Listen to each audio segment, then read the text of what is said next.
Hello and welcome to Monza. This is round 12 of F1 2013 Career Mode Season 2 here for the Italian Grand Prix. We had a fairly good showing in the last round in Spa, getting a nice and solid 4th place, but we're looking to move on to bigger and better things here in Monza, the home of Ferrari, and we'll be looking to perform well in front of the home crowd, the Tifosi. There's a lot of expectation placed upon us, so we'll be looking to do well in this race.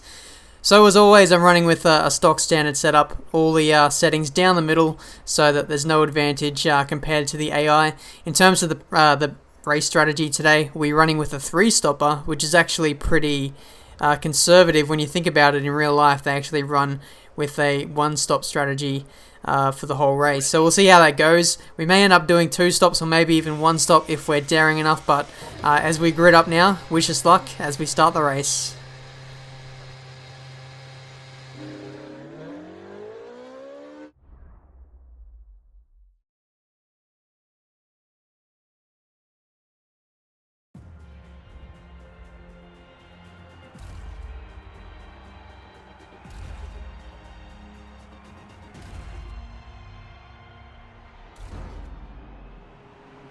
Alright, so here we are on the grid of the Italian Grand Prix here in Monza. We're starting in 6th place, and we're looking to get this race underway with a bang.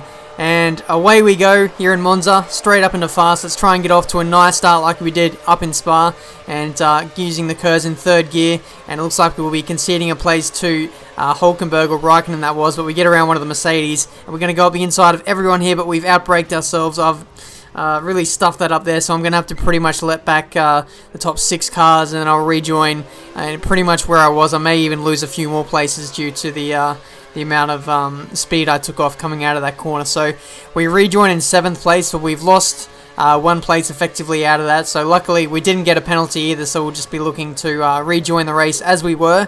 And it looks like Raikkonen there is going very slowly. Someone lost their wing in the background. I think that was Adrian Sutil, so a bit unlucky for him, but we'll be moving on up the inside of Raikkonen, coming into one of the Lesmos, and there we go, P6. So next up is Lewis Hamilton, who has recently joined this championship after having a long extended break for the first half of the season, sitting out the season while I was invading his seat at Mercedes. But looks like Raikkonen's trying to go around our outside coming into Ascari, so I don't think it's going to work out for him here. This is really only a 1-line corner. Looks like Hamilton got in front of Webber, but they slowed each other up massively, and that allowed me to get past both of them. So that really benefited us there. And now one of the Mercedes, that's Rosberg, who's going slowly. So some kind of glitching going on here. I'm not too sure why, but some of the cars are just going slowly coming off the exits of corners. I'm not too sure if they're actually making mistakes or what they're trying to do. Maybe they're just slowing down or being extra cautious due to going side by side with someone, because I think Rosberg might have actually been racing with Alonso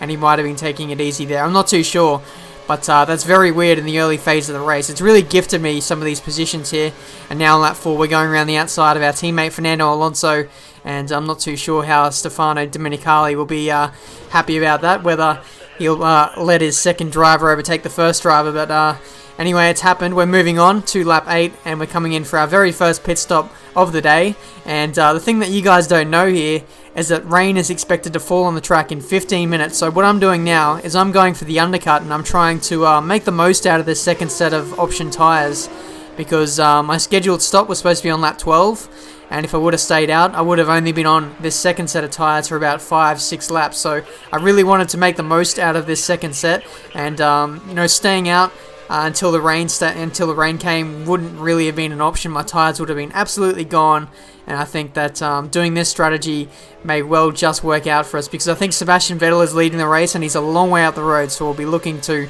pretty much eke into that lead with new tyres. But the thing that we're going to have to deal with here is traffic, because a lot of the leaders actually haven't stopped yet. They'll be stopping in about 2 laps time, so we'll be a lot faster than them in this early phase of the race. Hopefully they don't hold us up too much, and if we can get as far up the field as possible, we might put ourselves in a really good position for later on in the race. So here we are on lap 11. We're going up the inside of Romain Grosjean with the help of DRS, and we get the move done fairly well. So that's P5 for the taking. And next up is Lewis Hamilton, who's really not a threat in this championship, so we don't need to worry too much about trying to pass him.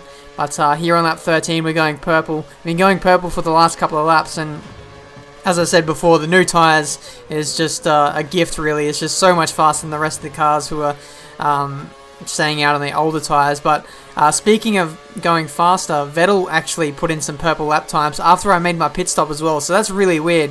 Sometimes in some of the races this season, we've seen cars who are leading, like Kimi Raikkonen, for example, back in Spain. If you remember that race, I pitted, and then Kimi Raikkonen actually got faster on older tyres, and you guys know how bad the tyre wear is around there. But as we go around the outside of Hamilton for P2, it's just how weird the game can be sometimes. But anyway, lap 24, the rain is now starting to come down. It actually took a little bit longer than what I anticipated to finally come down, but now it is.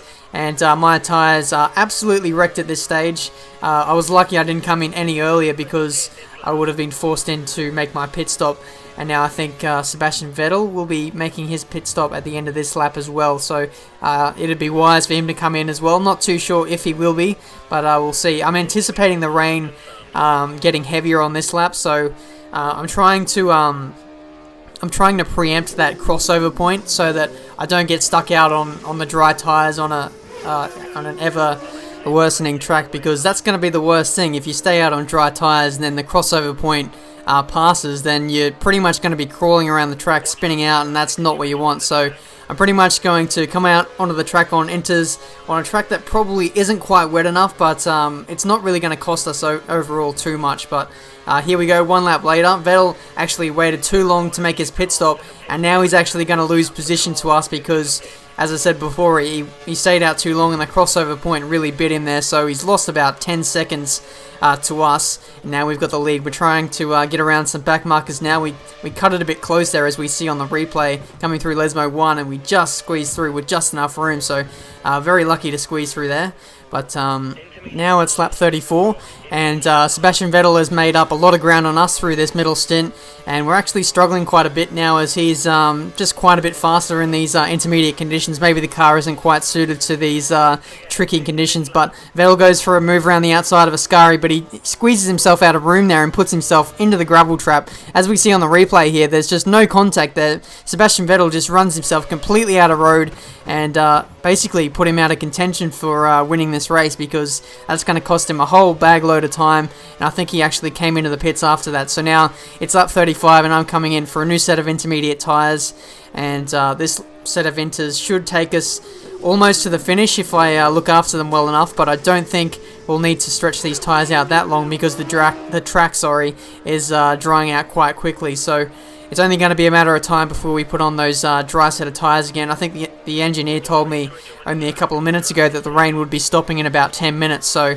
it's only going to be a quick stint on these intermediate tyres. And basically through this stint I was just pushing like crazy, and as you can see there, I just made a slight mistake there. And now on lap 43, the track is pretty much dry now. I'll be coming in for a set of dry tyres, option tyres at the end of this lap, and basically what I'm doing now is I'm trying to search for not dry patches, wet patches on the road, looking for puddles, just trying to keep the tyres cool so I can stay on these tyres as long as possible, and then put on the dry tyres at a much later date so I can stretch out the option tyres to make it to the finish. So basically we're coming in at the end of this lap, and we should be fairly good to the finish now. We've built up a little bit of a lead over Sebastian Vettel after he made that mistake, so we're looking pretty good at this stage of the race. All we need now is a good pit stop.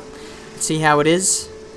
3.1 second pit stop, so we've been well looked after this season, and Ferrari are continuing that trend, and we should be able to rejoin fairly undisturbed. There's a few lap cars on the main straight there, so we rejoin in front of those, and there's just a couple lap cars right in front of us, so we'll need to dispose of those as quickly as possible. But that wasn't a problem for us. It's lap 53 now, and the race is pretty uneventful after the first couple of stints, and now We're just looking to finish off the race fairly well.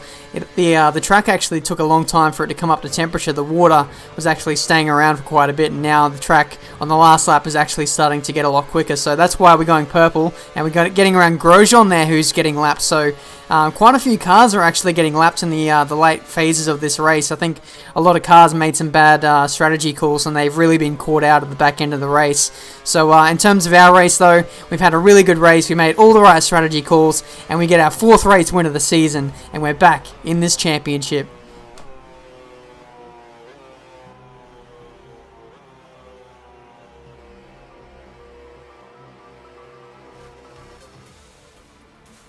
P1, you've won the race. Congratulations.